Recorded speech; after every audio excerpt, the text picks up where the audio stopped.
네, 오늘 우리에게 주시는 하나님의 말씀은 신약 성경 요한계시록 2장 1절에서 7절까지의 말씀입니다.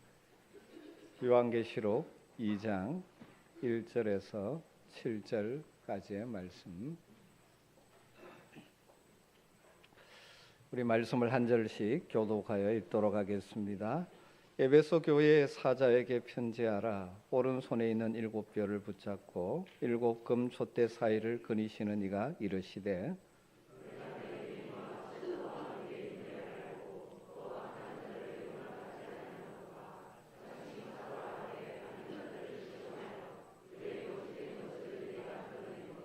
또 내가 참고 내 이름을 위하여 견디고 게으르지 아니하는 것을 아노라.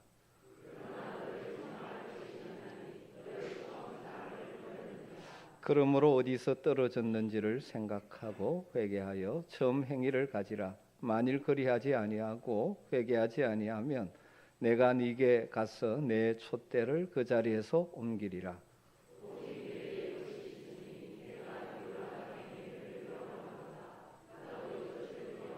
같이 읽습니다. 귀 있는 자는 성령이 교회들에게 하시는 말씀을 들을지어다. 이기는 그에게는 내가 하나님의 낙원에 있는 생명나무의 열매를 주어 먹게 하리라. 아멘.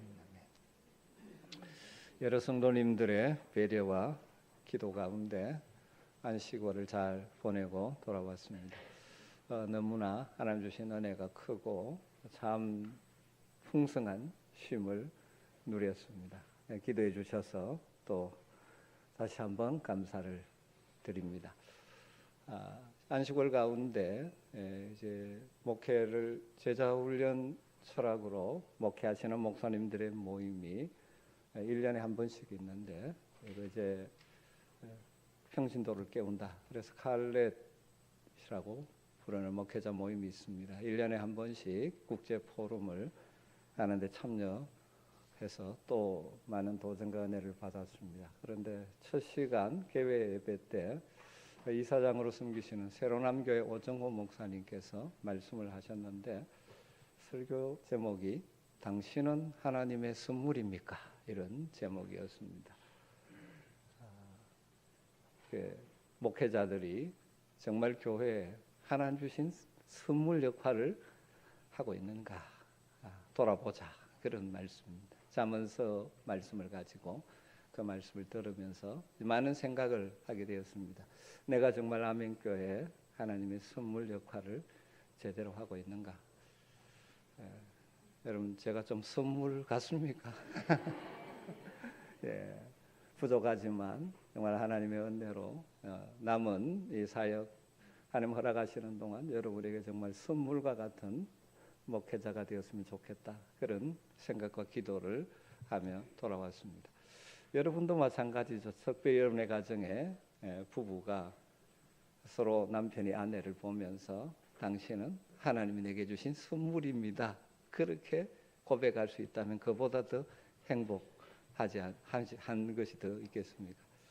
여러분, 서로에게 선물 되시기를 주의 이름으로 축복합니다. 막 웃는 거 보니까 선물 아닌 것 비슷한 사람이 있는 것 같습니다.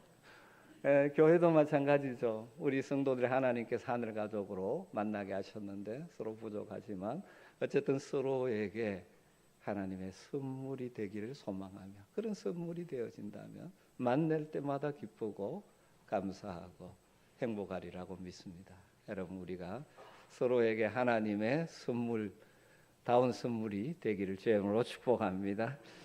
사무엘서 강해를 마치고 나서 또 이제 가정의 달이고 해서 주제별로 설교를 했는데 그다음 무슨 말씀을 가지고 나눌까 고민하면서, 원래는 사도신경, 우리 신앙 고백의 가장 기초가 되는 사도신경의 말씀을 가지고 신앙의 기초를 좀 다시 정비했으면 좋겠다고 준비를 했었습니다. 그런 가운데 제 마음에 하나님께서 또 여러 가지를 통해서 주시는 그 가운데 하나가 정말 지금 우리 교회가, 그리고 나와 우리 성도들이 정말 주님이 원하시는 성도의 모습으로 변해가고 있는가, 우리 교회가 정말 주님이 원하시는 교회로 이렇게 성숙해 가고 있는가, 하는 그런 생각과 함께 주님이 원하시는 교회라는 주제로 말씀을 좀 나누어야 되겠다는 생각이 강하게 들었습니다. 그래서 사도신경 강해는 뒤로 잠깐 미루어 두고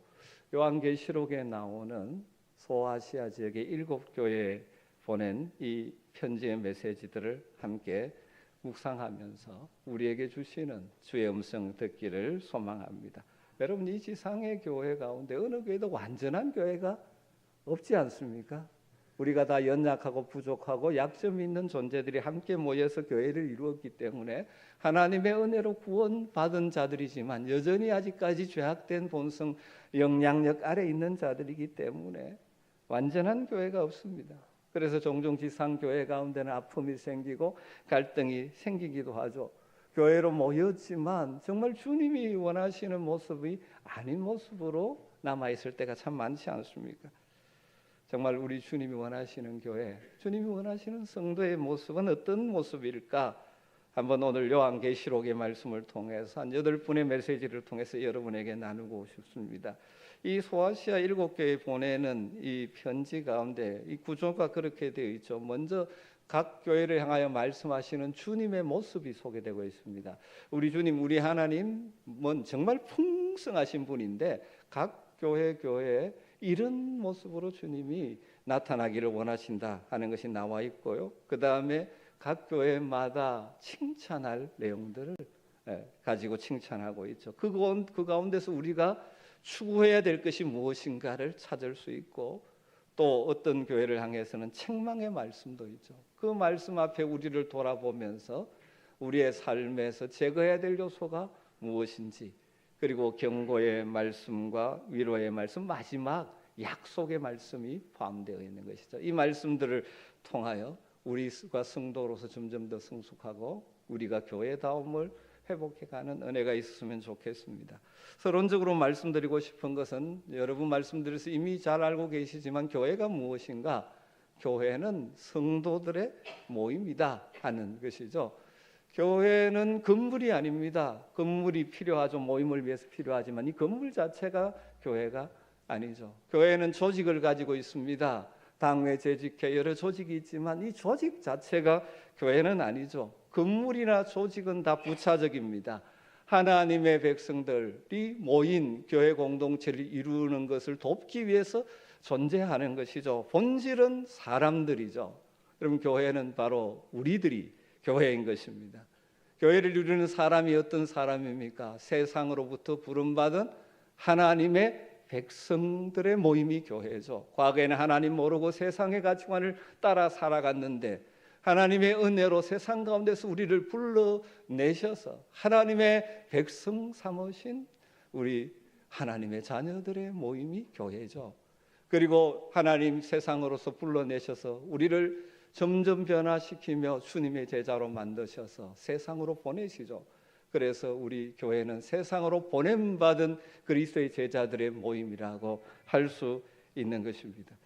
여러분, 교회, 아멘 교회라고 하면 바로 저와 여러분이 아멘 교회입니다. 다른 것이 아니라 우리가 바로 교회죠. 종종 교회를 막 욕하는 분들이 있는데 성도들 가운데 욕하는 것은 바로 교회를 이루고 있는 우리 자신을 욕하는 것이죠. 그러기에 우리 주님이 원하시는 교회에 대한 말씀을 들을 때 그래, 교회가 그래야지 이런 생각으로 끝나서는 안 되죠. 바로 내가 그런 존재가 되어야지 라는 말씀으로 들을 수 있으면 좋겠습니다. 사람들마다 교회에 대한 생각을 다 가지고 있는 것 같아요. 성도들을 만나보면 교회는 이래야 된다, 교회는 이런 것이 좋은 교회다, 그런 말들을 많이 듣습니다. 그 말이 성경에 기초한 것일 수도 있고 개인적인 경험에서 나온 것일 수도 있습니다. 심지어 어떨 때는 개인적인 상처에서 나온 경우도 종종 있는 것을 보게 됩니다. 그런 것들을 무시할 수는 없죠. 세상이 교회가 어떠해야 된다고 말하는 것도 우리가 기울여 들어야 됩니다. 그러나 중요한 것은 교회의 주인이신 주님이 교회를 어떻게 생각하시는가, 이게 가장 중요한 것이죠. 우리 주님의 교회에 대한 생각을 발견할 수 있는 중요한 본문이 요한계시록 2장과 3장에 나오는 그 당시 소아시아 지역, 지금은 터키의 서부 지역에 있는 7 주요 도시에 있는 교회들을 향하여 주신 말씀, 요한계시록 2장과 3장에 기록되어 있는 말씀이라고 할 수 있습니다. 요한계시록의 이 말씀은 그 당시 2000년 전에 그 지역 교회를 향한 말씀인과 동시에 오늘 이 시대 우리를 향한 말씀이라는 사실도 먼저 마음에 담고 시작하면 좋을 것 같습니다. 요한계시록은 1세기에 주님의 귀한 사도로 쓰임 받았던 사도 요한이 기록한 것이죠. 로마의 도미티아누스 황제 때 기독교에 대한 강력한 박해가 일어났습니다. 그때 사도 요한이 복음을 전하다가 붙잡혀서 현재는 그리스도의 영토지만 거리상 터키와 더 가까운 반모섬이라는 곳으로 유배를 가게 되어집니다. 반모섬에서 유배 생활하던 중에 주일날 환상 가운데 주님의 음성을 듣게 되죠. 그래서 그 당시 중요한 교회인 소아시아 지역이라고 하는 그 지역의 7가지 중요한 교회를 향하여 주님이 주시는 메시지를 전달하고 기록해서 보낸 것이 바로 요한계시록 2장과 3장 말씀이죠.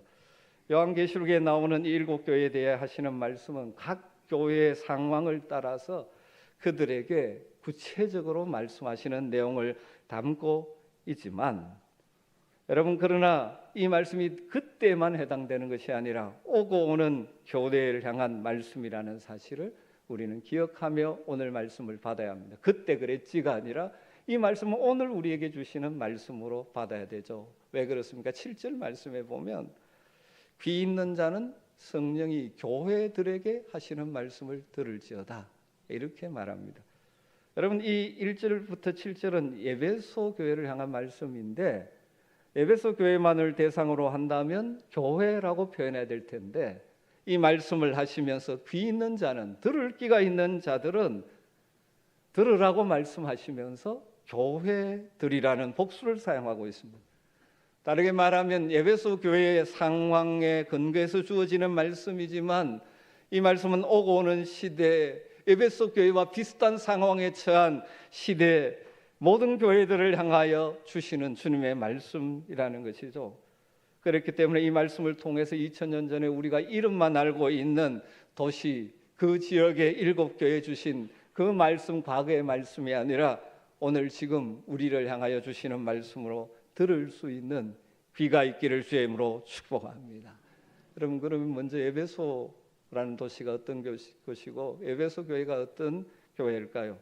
에베소라는 도시는 에게 연안에 자리 잡고 있는 바울이 선교할 당시 1세기의 로마 제국에서 중요한 3대 도시 가운데 하나, 특별히 이 아프리카와 중동 지역과 이 로마를 연결하는 중요한 무역 항이자 군사 요충지가 에베소입니다.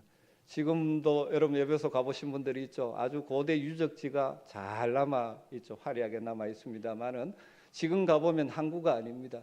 태적으로 사여서 멀리 해안가는 밀려나 있지만 그 당시는 아주 중요한 항구로서, 그래서 그 당시 원래 이 소아시아 지역의 수도 역할을 하던 도시가 나중에 다르게 버가모라는 도시였는데 에베소가 새롭게 중요한 도시로 떠오르면서 로마가 이 소아시아의 중심 도시로 에베소를 정할 정도였습니다.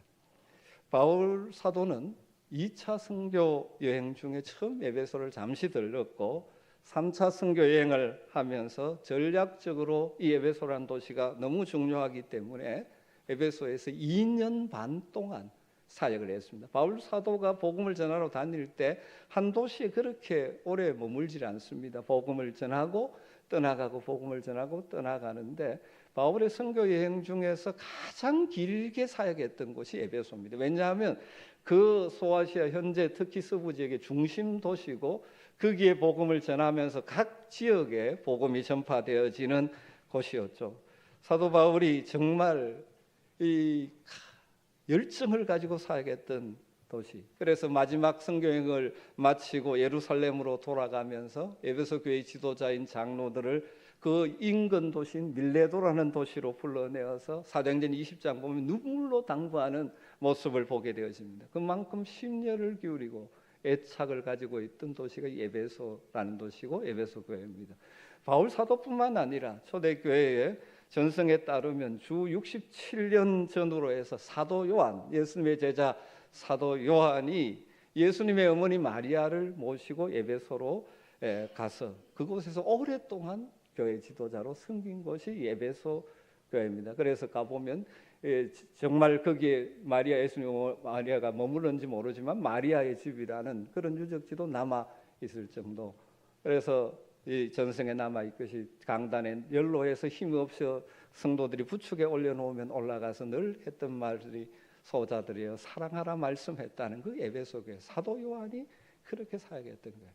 그래서 지금도 거기 가보면 현재 이제 특히 도시 이름은 셀죽이라는 도시인데 그 사도 요한이 사역을 했던 교회이기 때문에 사도 요한 기념교회가 흔적이 유적이 남아 있습니다. 한번 보여주시죠. 얼마나 굉장한 건물이 지금 기둥밖에 없지만 이 사진을 찍으신 분은 더 잘하시겠지만 기둥밖에 없지만 즉 그 기둥 위에 지붕이 덮였다고 생각해 봅시오. 얼마나 그만큼 사도 요한의 이 사역의 뿌리가 내려져 있었던 곳이 이 에베소 교회. 건물 크기로만 보면 소아시아 7교회 중에 가장 큰 교회. 물론 이건 바울이 전도할 1세기에는 그렇지 않았죠. 비잔틴 시대에 이제 건물이 세워지면서 그만큼 에베소가 부흥했던 교회가 부흥했던 도시였다는 것을 보여줍니다. 그런데 이 에베소 교회를 향하여 주님은 뭐라고 말씀하시는가? 좀 화려한 건물을 전혀 언급하지 않으십니다. 무엇이 중요한가를 말씀하죠. 에베소 교회를 향하여 주신 말씀을 구체적으로 조금 오늘 살펴보면 먼저 2장 1절을 보게 되면 에베소 교회를 향하여 말씀하시는 주님의 모습이 이렇게 표현되어 있습니다.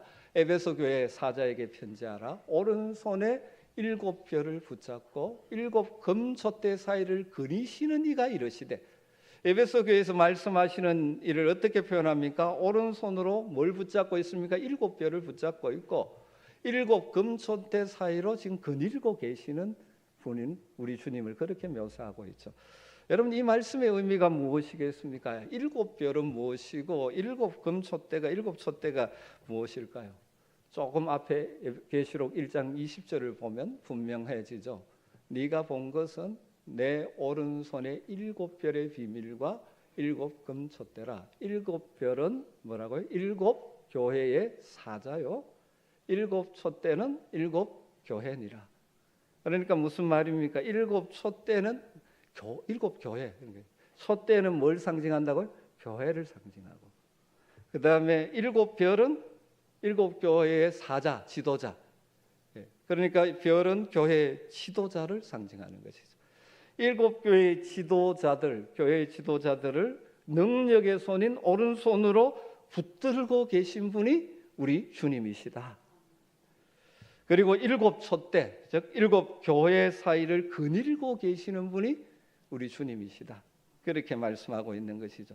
여기 주님이 거니신다는 것은 할 일이 없이 이리저리 다니는 모습을 표현하는 것이 아니죠. 살펴보시면서 다스리고 주장하신다. 그런 의미죠. 그러니까 이 말씀의 핵심은 무엇입니까? 주님은 교회의 지도자들을 능력의 손으로 붙들고 계시고 주님의 교회를 살피시며 다스리고 주장하시는 교회의 주인이 되시는 분이시다. 그렇게 정리할 수가 있는 것이죠.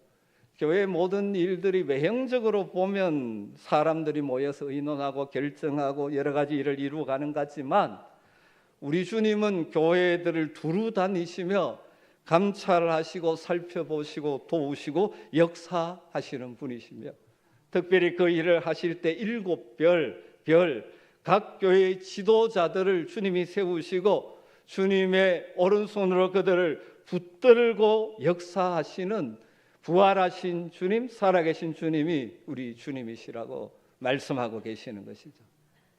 저는 목사로서 이 말씀을 묵상할 때 엄청난 위로를 받으면서 동시에 아주 경건한 두려움 속에 내 삶의 자세를 돌아보게 됩니다. 너무나 부족하고 연약한 저를 교회 지도자로 세우시고 그의 오른손으로 그의 능력의 손으로 붙들고 계시는 주님을 생각하면 얼마나 위로가 되고 힘이 되고 감사한지 모릅니다. 목사로서 부족한 것도 많지만 하나님의 교회를 세우는 일에 쓰임 받을 수 있는 것은 내 능력이 아니라 바로 지금도 그의 능력의 손으로 저를 붙들고 사용하시는 주님이 계시기 때문이라. 그 믿음을 가지고 서게 되는 것이죠. 그렇기 때문에 소망은 교회의 주인이신 주님의 손에 지속적으로 붙잡힌 바 된 인생으로 살아가기를 소망하고 기도하는 것입니다. 여러분들도 마찬가지입니다. 여러분의 현재의 모습이 여러분이 잘나서 능력이 있어서가 아니라 여러분들을 붙들고 계시는, 능력의 손으로 붙들고 계시는 주님 때문에 여러분 넉넉히 세상을 이기며 주어진 믿음의 길, 사명의 길을 걸어가는 줄 믿습니다. 여러분 기도, 여러분의 소망이 그것이어야 됩니다. 내 능력으로 사는 것이 아니라 내 능력으로 살면 한계가 있기에 그 한계에 갇힐 수밖에 없죠. 세상에 부파가 몰려오면 그 앞에서 어쩔 줄 모르는 것이 한계성 있는 인생이지만 능력의 오른손으로 우리를 붙들고 계시는 주님이 내 인생의 주인임을 믿고 고백하고 그 주님을 의지한다면 우리는 넉넉히 이기며 살아갈 수 있는 줄 믿습니다.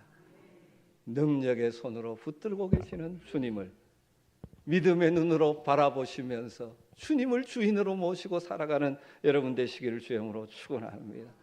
이 말씀을 적용한다면 정말 우리가 성도다운 성도가 되고 우리 교회가 교회다운 교회가 되기를 원한다면 우리가 주님을 주인으로 모시고 주님의 손에 붙잡혀서 주님의 다스림을 받는 인생이 되어야 한다는 것이죠. 주님이 우리 교회의 주인이심을 분명하게 인정하고 어느 누구도 주인 노릇하지 않는 교회가 건강한 교회고 주님이 원하시는 교회인 줄 믿습니다. 우리 한국교회 믿음의 선배들은 좋은 믿음의 유산들을 사실 많이 남겼습니다. 참 어려운 시절에 예수 그리스도를 믿고 신앙생활을 하면서도 정말 아름다운 신앙의 본을 남긴 우리의 선배들이 참 많이 있는데 주님이 주인 되시는 교회에 대한 그 신앙의 모습을 귀하게 남긴 한 분이 있습니다. 오래전 황해도 재령에 있는 동부교회를 숨기던 정찬유 장로님이라는 분이 계셨습니다. 그분의 일화 가운데 그런 일화가 있습니다. 원래 이분은 학교 앞에 작은 문방구를 경영하면서 경제적으로 참 어렵게 사셨다고 합니다. 가난하다 보니까 하나님께 드려야 될 11조도 제대로 드리지 못하고 억지로 그렇게 살아가다가 어느 날 하나님 말씀 듣는 가운데 아주 강력한 도전을 받게 됩니다. 그래 내가 하나님께 마땅히 드려야 될 11조를 떼먹고 드리지 않는다고 해서 내 형편이 더 나아지는 것도 아니지 않느냐. 어차피 배고픈데 하나님 것을 하나님께 드리며 믿음으로 살아보자. 그렇게 해서 신앙생활을 믿음으로 한 걸음 한 걸음 걷게 됩니다. 그러는 가운데 차츰 그의 형편이 나아지기 시작하면서 또 하나님께서 그에게는 물질의 복도 허락해 주셨다고 합니다. 어느 정도 자금이 모였을 때 문방구를 정리하고 건축 자재상회를 열었는데 때마침 건축 붐이 일어난 것이죠. 그래서 엄청난 그 지역에서 경제적인 능력을 가진 자가 되었습니다. 그러니까 이제 자기가 살던 허름한 집을 이제 좀 현대식으로 고쳐야 되겠다는 생각을 하고 자재들을 다 사놓고 그 마당에 있는 건축 자재를 보면서 무탄 마음으로 앉아 있는데 문득 그 머리에 스치는 생각이 이런 생각이 떠오릅니다. 내가 이렇게 잘 사는 것은 전적인 하나님의 은혜인데 하나님의 교회가 여전히 허름한 채 있으면서 내 집을 새롭게 고치는 건 순서가 잘못된 것이 아닌가라는 생각이 들면서 예배당을 새로 짓기 전에는 자신의 집을 고치지 않기로 마음을 먹고 모아놨던 집을 수리하고 모아놨던 돈을 교회 건축을 위한 헌금으로 그분이 드리게 됩니다. 그 돈이 당시에 3만 환이었다고 합니다. 요즘으로 계산하면 한 20억이 된다고 하네요. 그래서 그 돈으로 교회 부지 3만 평을 구입하고 아름다운 예배당을 지었습니다. 그러니까 교인들은 그 장로님의 헌신으로 교회가 아름답게 지어졌으니까 예배당이 지어졌으니까 예배당 머릿도래라가 이렇게 적었다고 합니다. 정찬유 장로 기념 예배당. 보통 그렇게 기여를 하니까 그렇게 적은 거죠. 뜻을 그 수고를 높인다고. 그런데 웬일인지 갑자기 정 장로님이 그 교회에서 사라진 것입니다. 알고 보니까 더 멀리 떨어진 다른 교회 예배에 출석하고 있었습니다. 목사님과 교인들이 깜짝 놀라서 찾아갔습니다. 왜 그러시냐고, 무슨 수수한 일이 있으시냐고. 그때 그가 이렇게 대답했답니다. 제가 지금까지 동부교회를 출석한 것은 그 교회 주인이 예수 그리스도이시기 때문입니다. 그런데 이제는 그 교회 주인이 바뀌어 정찬유 장로가 지은 정찬유 기념교회가 되어버렸습니다. 저는 더 이상 사람이 주인으로 앉아있는 교회는 다닐 수가 없습니다. 이런 말을 했답니다. 그래서 교인과 목사님이 그 장로의 뜻을 깨닫고 머릿돌에 새겨놨던 정찬유 장로 기념 예배당이라는 것을 깨끗이 지워버렸다. 그리고 나서 다시 그 교회에 출석하고 잘 섬겼다는 이야기. 이분은 교회 주인은 철저히 주님이시라는 것을 그의 삶으로 드러내신 것이죠. 우리는 조금만 헌신하고 기여하고 나면 내가 뭘 했는데 이걸 자라내고 싶어 하는 모습이 참 많습니다. 그러다 보니까 그런 분들이 자칫 잘못하면 주인 대신 주님은 사라지고 인간이 주인이 되어버리고 교회는 교회다운 모습을 상실하는 것이죠. 사랑하는 성도 여러분, 우리 인생의 참된 주인은 우리 주님이신 줄 믿습니다. 주님의 능력의 손에 붙들림 받은 인생이 최고의 인생인 줄 믿습니다. 이 믿음으로 주님을 주인으로 모시고 주님의 다스림 받기를, 주님의 다스림을 받는다는 것이 무엇이면 그분의 말씀의 원리대로 살아가는, 때로는 힘들고 어렵더라도 살아가는 여러분 되시기를 주님으로 축원합니다. 능력의 주님이 여러분과 함께 주실 것입니다. 우리 아멘교회 주인은 주님이십니다. 어느 개개인도 주인 역할을 해서는 안 되는 것이죠. 주님 손에 붙들림 받은 성도, 교회가 되기를 늘 소망하는 저와 여러분 되기를 주님으로 축복합니다. 교회의 주인 되시는 주님이 에베소 교회 성도들을 바라보며 칭찬하는 내용이 그 다음 2절과 3절에 나오고 있습니다. 무엇을 칭찬하고 있습니까? 어떤 모습을 보고 우리 주님은 기뻐하며 칭찬합니까? 2절 3절 보면 내가 내 행위와 수고와 내 인내를 알고 또 악한 자들을 용납하지 아니한 것과 자칭 사도라 하되 아닌 자들을 시험하여 그 거짓된 것을 내가 드러낸 것과 또 내가 참고 내 이름을 위하여 견디고 게으르지 아니한 것을 아노라. 두 번이나 안다고 말씀하시면서 칭찬하는 것이 나오고 있습니다. 두 가지로 정리할 수 있죠. 첫 번째로 에베소 교회를 향하여 우리 주님이 칭찬하시는 것은 그들이 주님을 위하여 수고하고 복음을 위하여 헌신하는 교회였기 때문이죠. 수고하고 헌신하는. 에베소 교회 성도들은 주님을 위해 여러 가지 헌신과 봉사를 기꺼이 감당했고 그런 과정에 어려움이 있었지만 포기하지 않고 인내하면서 때로는 그 희생과 손해를 감수하면서 그 상황 가운데 주님이 간섭해 주시기를 기대하고 기다리고 기도하면서 인내하면서 그 길을 걸어갔다는 것이죠. 그건 너희들 잘 알고 있다. 내가 너희들의 수고와 헌신과 인내를 내가 안다. 우리 주님 그렇게 말씀하시는 거죠. 내가 너의 행위와 수고와 너의 인내를 알고 있다. 너희들이 내 이름을 위하여 견디고 게으르지 아니하는 것을 아노라 그렇게 말씀하시는 것이죠.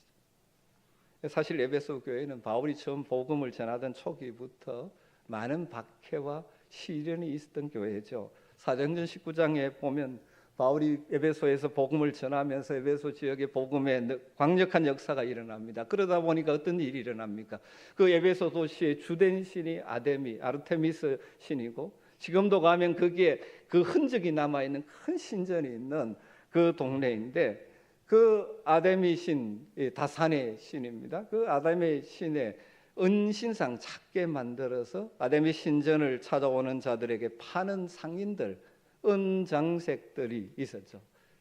그래서 그 아데미 신전이 잘 될 때는 많은 사람들이 와서 그 은신상을 사서 자기 집에 가져가니까 이 장사가 굉장한 장사였는데 바울의 복음을 통하여 그런 것들은 다 우상들이고 헛된 신이다라는 것이 증거되기 시작하면서 그들의 생계가 위협받기 시작하는 것이죠. 사람들이 무엇에 가장 분노한지 아십니까? 돈의 문제가 걸리면 흥분하기 시작합니다. 그래서 이 은장색 업자가 사람들을 선동하고 에베소 사람들을 선동하면서 이 혼란을 일으키게 되어지죠. 그래서 그 수많은 사람들이 몰려 위대한 아데미신이여 하면서 외치면서 몰려가서 그 공연장, 지금도 가면 흔적이 남았죠. 한 2만 5천 명이 들어간다는 그 큰 공연장에 몰려가지고 큰 소동이 일어나게 되죠. 그 일 때문에 바울이 이제 에베소를 떠나게 되는 일이 있었죠. 그런 박해가 있는 교회임에도 불구하고 에베소 교회에 남아있는 성도들은 위축되지 않고 여전히 복음을 위해서 수고를 아끼지 않고 그 일 가운데 때로는 어려움도 있고 박해도 있고 힘든 일이 있었지만 인내로 견디면서 그들은 살아가고 있었다는 것이죠. 그래서 주님은 그 모습을 내가 안다, 내가 기억한다 라면서 칭찬하고 있는 것이죠.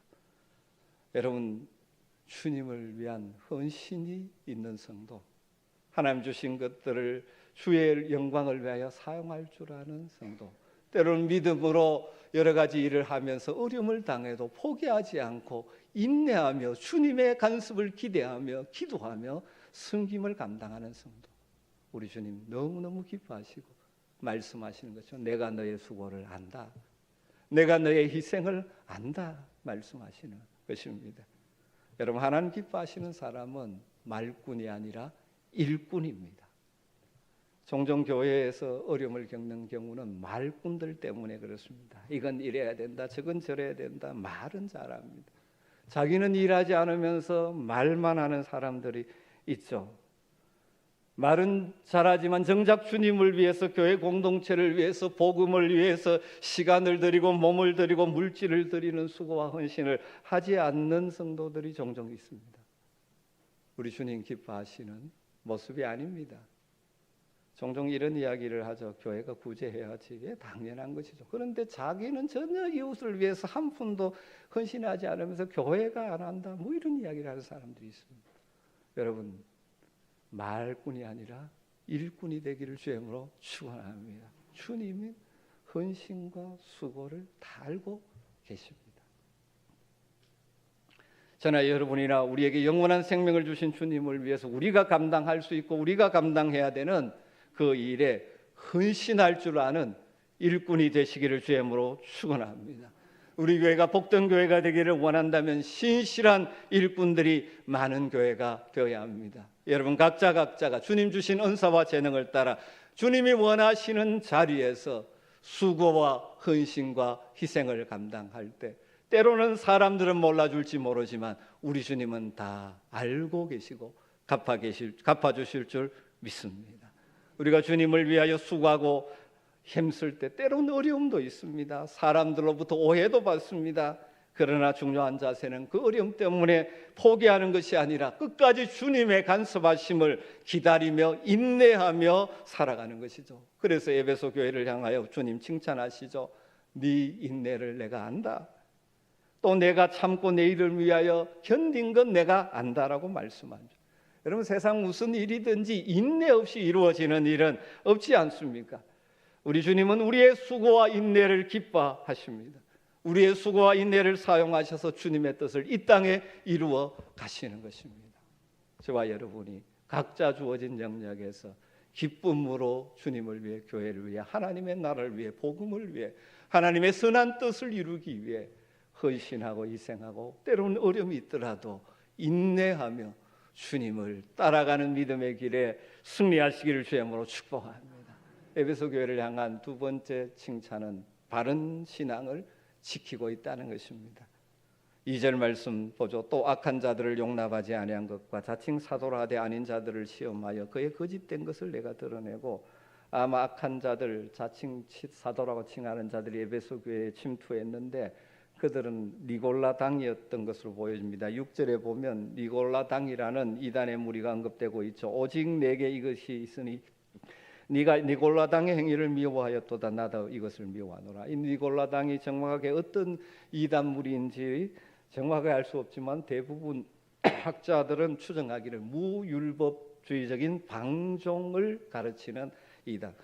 율법이 폐기되었으니까 우리는 자유니까 마음대로 살아도 된다라고 가르치는 그 일부였던 것으로 보여집니다. 여러분, 복음은 우리에게 자유를 주지만 방종으로 인도하는 것은 아니라는 사실을 기억하십시오. 여러분, 종종 젊은이들이 자유 이야기하는데 자유가 아닌 방종을 자유라고 착각하는 경우가 참 많이 있습니다. 방종은 자유가 아닙니다.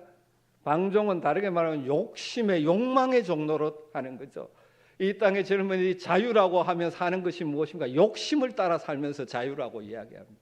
여러분, 신앙생활, 우리가 복음 안에서 자유를 누리는 것이죠. 그러나 동시에 자유를 누린다는 것은 하나님의 질서 안에 있는 것입니다. 잘못된 이단들이 복음을 왜곡시켜서 이 교회를 침투해도 이들은 분별하면서 신앙을 잘 지켰다는 것입니다. 여러분, 이 시대는 다른 형태의 다른 이단들과 잘못된 가르침들이 교회를 위협할 때가 많습니다. 하나님의 말씀에 굳게 서서 진리에 굳게 서서 분별력을 가지고 든든히 쓰는 저와 여러분 될 수 있기를 주의 이름으로 축원합니다. 말씀을 정리해 보십시다. 주님이 원하시는 아름다운 교회, 아름다운 성도의 모습은 어떤 것입니까? 주님을 주인으로 모시는 성도. 주인 대신 주님의 능력의 오른손에 붙잡힌 바 되기를 소망하며 살아가는 성도. 그런 교회가 되는 것입니다. 여러분, 하나님 주시는 평강을 순간순간 맛보기를 원하십니까? 주님을 여러분의 인생의 주인으로 모시기 바랍니다. 여러분의 얄팍한 한계 있는 능력으로 여러분이 인생의 주인이 되어 살아가는 것이 아니라 능력의 손으로 우리를 붙드시는 주님의 다스림을 소망하며 살아가십시다. 누구도 교회 공동체에서 주인 노릇하지 않고 주인 대신 주님의 뜻 앞에 함께 무릎을 꿇는 아름다운 교회를 함께 만들어갈 수 있기를 주의 이름으로 축원합니다. 그리고 우리 모두가 바른 진리의 말씀 위에 굳게 서기 위해서 늘 말씀을 묵상하고 말씀을 붙들고 살아가는 저와 여러분 되었으면 좋겠습니다. 그리고 하나님 주신 은사와 재능을 허비하지 않고 주의 나라와 복음을 위해 기쁨으로 섬기며 때로는 힘든 일이 있지만 포기하지 않고 인내하며 살아갈 때 우리 주님, 내가 너의 헌신과 수고를 안다, 내 인내를 안다 말씀하시며 우리를 위로하실 뿐만 아니라 우리의 삶에 하나님 주시는 선한 열매로 채워주실 줄 믿습니다. 기도하겠습니다. 하나님 감사합니다. 오늘도 주시는 말씀을 가슴에 담습니다. 내가 내 인생의 주인이 아니라 그 능력의 손으로 우리를 붙들고 계시는 주님을 주인으로 모시고 주님의 다스림을 받으며 살아가기를 원합니다. 성령님, 우리의 마음을 주장하여 주시옵소서. 내게 주신 은사, 능력 허비하지 않고 주의 나라를 위하여 복음을 위하여 참으로 가치 있는 일에 사용할 줄 아는 하나님 나라의 부요한 인생들이 다 되게 하여 주시옵소서. 예수님의 이름으로 기도드리옵나이다.